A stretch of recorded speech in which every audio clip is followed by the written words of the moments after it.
Hey guys, it's Derek again. We're here with Representative David Simpson. How you doing, David? Doing well, Derek. We're here at the Saddle Up Texas Straw Poll, where David's going to be speaking here in a couple of hours.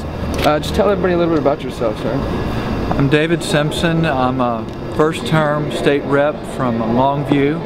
I believe in individual freedom and responsibility and getting government out of the way. So I appreciate what y'all do here in promoting liberty.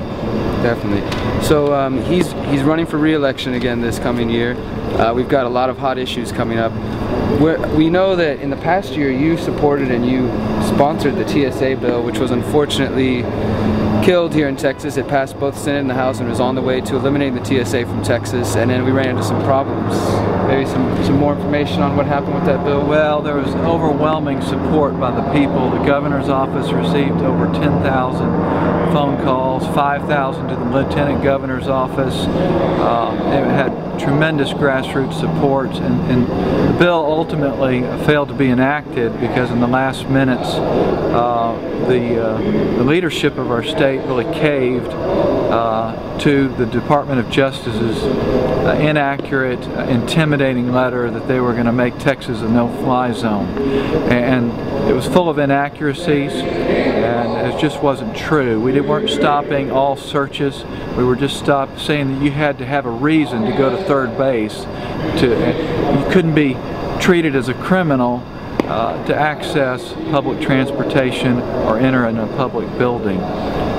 We were all set to go through the Senate, and then the letter showed up, and the lieutenant governor apparently waited to bring the bill to the floor until that letter could be circulated. And so then the senators caved in, and the bill failed to be enacted in the Senate during the regular session. The lieutenant governor did add it to the special session, which I'm grateful for, but then the governor waited a long time to add it, and then the Speaker of the House delayed as well, sent everybody home before calling us back for that one bill.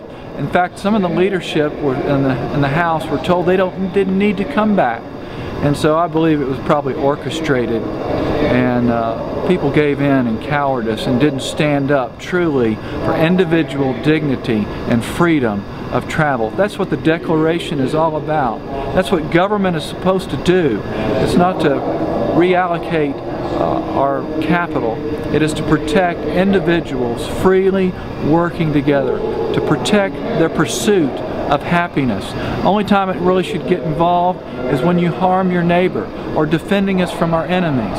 Otherwise, it needs to get out of the way and let Texans prosper once again, working freely and worshiping as they please.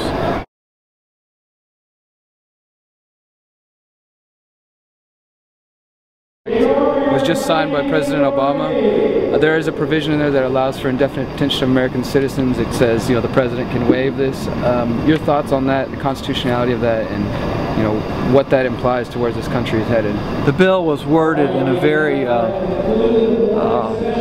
convoluted way, where it made it look like it wasn't changing anything. And in some ways it isn't. Some of the most egregious acts have already been passed. The Patriot Act, and there's another Military Authorization Act, I forget the name of it, that allows a lot of this stuff to be done.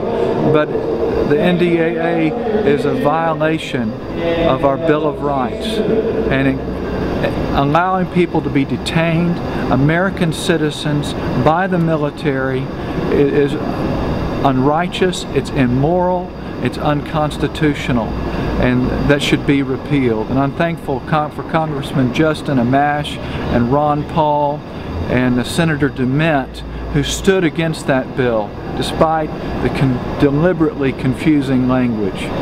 Thank you. And one more question before we let you go. So the presidential campaign is well full in swing. Who's your guy? Well, there's only one person really standing for freedom and individual responsibility and liberty, and that's Ron Paul. Thank you very much, Mr. Simpson. Glad to talk to you.